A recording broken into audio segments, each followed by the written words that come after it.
East Central Electric Cooperative began as a dream for a handful of citizens fed up with the status quo.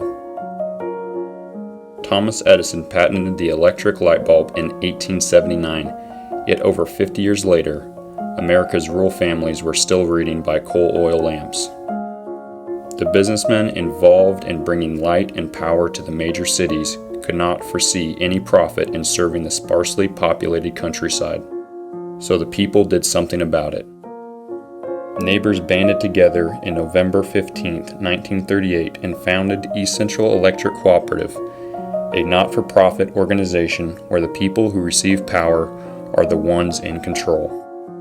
That next year, the first substation was built near Bald Hill.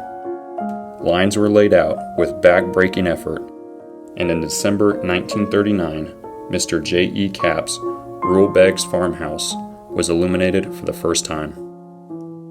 Starting with 325 square miles and 650 members that first year, East Central now serves over 35,000 meters across 3,000 square miles, while continuing to serve the farmers and ranchers who built us.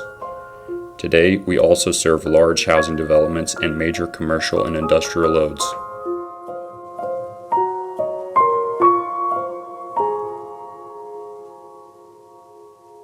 Thaplaco was removed on the Trail of Tears to this location and near the North Canadian River.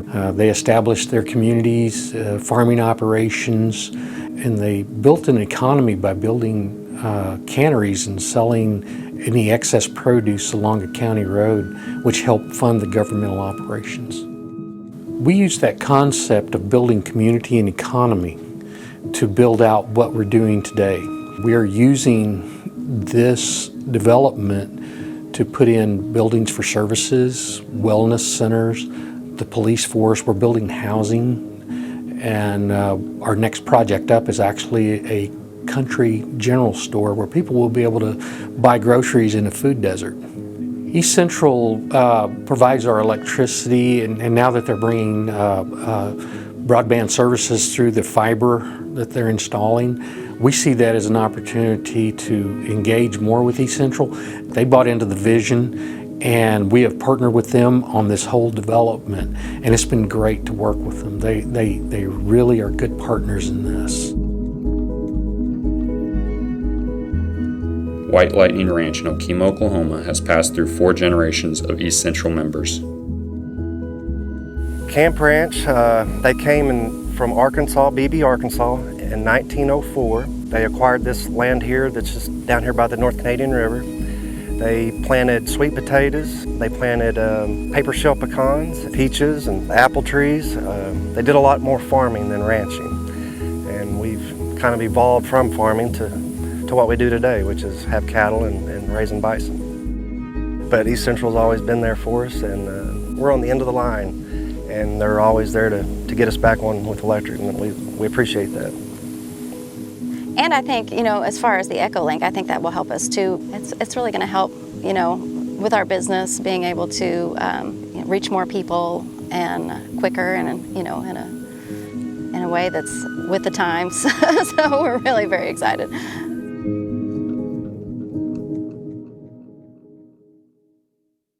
We've experienced over 80 years of growth, including right here at the Bald Hill substation. Bald Hill presently serves 2,484 members. Residential, again, like I said, is about 80%. Probably 10% is commercial, and then I'd say probably 2.5% maybe is industrial. For the Bald Hill substation, it's basically dependent on the growth in the Bigsby area. As Bigsby continues to grow outward, it'll put more and more load onto the Bald Hill substation.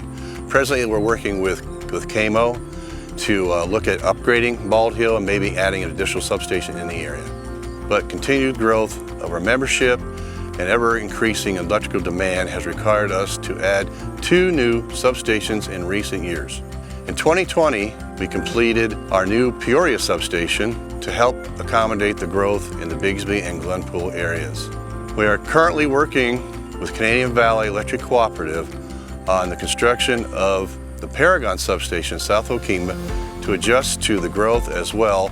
By integrating fiber with our electrical system, we'll be better equipped to isolate problems work quickly to restore our outages.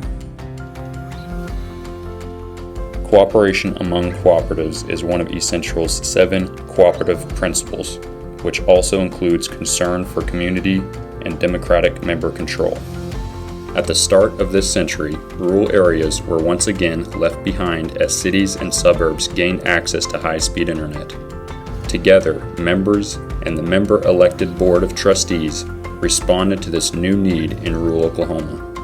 Full circle from where we started, today we are connecting people to a new world.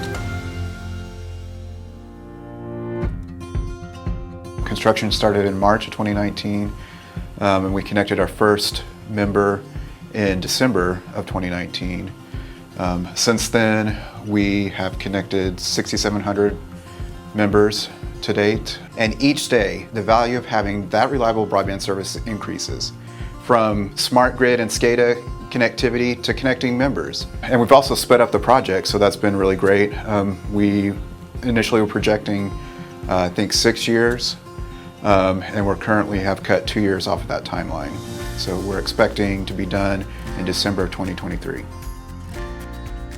Access to high-speed internet has been game-changing for rural businesses and community organizations. I'm Bob Ryder with Olive Branch Aquaponics. What we're doing is taking the ecosystem from outside and bringing it in, condensing it into a controlled environment inside. We're taking the beds and saturating the beds with a good bacteria. The bacteria eat the ammonia, and their byproduct is nitrates, which is pure fertilizer. The plant roots will take the nitrates out and clean the water, and then when it goes back to the fish, it's pure water. And when the system's running right and doing its thing, it will grow 4 times faster year round. You can grow a lot more vegetables in this little area than what you can outside. We put everything on the internet, and that's how we are contacted. It's our only way of advertisement right now, and it's pretty vital. It'd be hard for me to be where I'm at right now without it. Our whole goal is to keep this music alive. Well, blues music is people's music. It's sort of the opposite side of country and western, the opposite side of the coin. It's everyday music about everyday people in their lives. So we have a 4-point program. What we do is we teach the babies a lot of lessons, very affordable, and then we honor the elders. We put them on the Hall of Fame wall and give them a big trophy. And then we employ the people who play the music well, and that's the festival. We employ 200 musicians every year. And then we recently added documentation to that. When we had to go virtual last year, and we spent good money and got high quality videos of 20 Oklahoma bands and CD and DVDs, and they're all up there on YouTube, so I'm very proud of that. He was thrilled when he came in here and hooked up with EchoLink. He said, "Oh yeah, this is fine, Selby. This is better than I have in East Texas."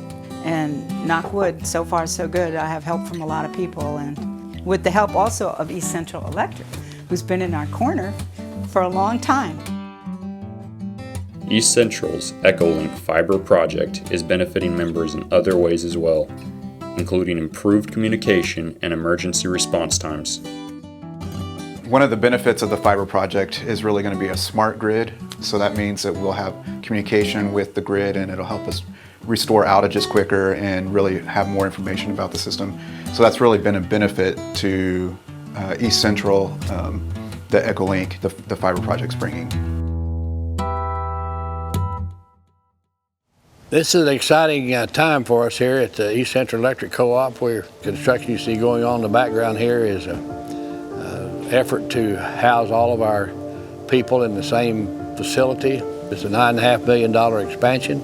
We're excited about it, and we're excited about what that's going to mean to the co-op in a way of providing high-speed internet to our members, making their lives better. Our mission is serving our members, and this is an excellent way we feel to serve our members is through high-speed internet, and this building is pertinent to that.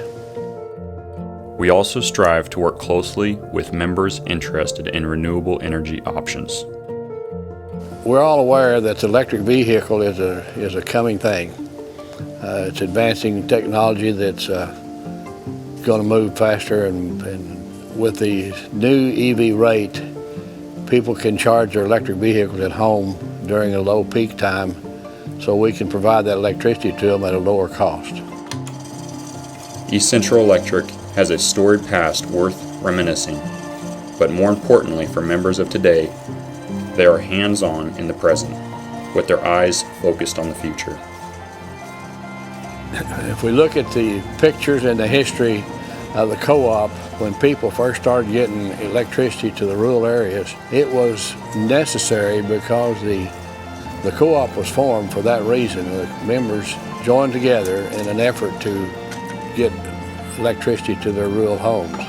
Today, we're putting up our fiber, and the board is very dedicated to making sure that we're providing a service for our members. We just have a passion for serving and want to help our members have a quality life, and we think we're doing that. Our members' first focus has guided us, from setting the first pole over 80 years ago to updating our grid to reach every member with energy and broadband services that will lead us into the future.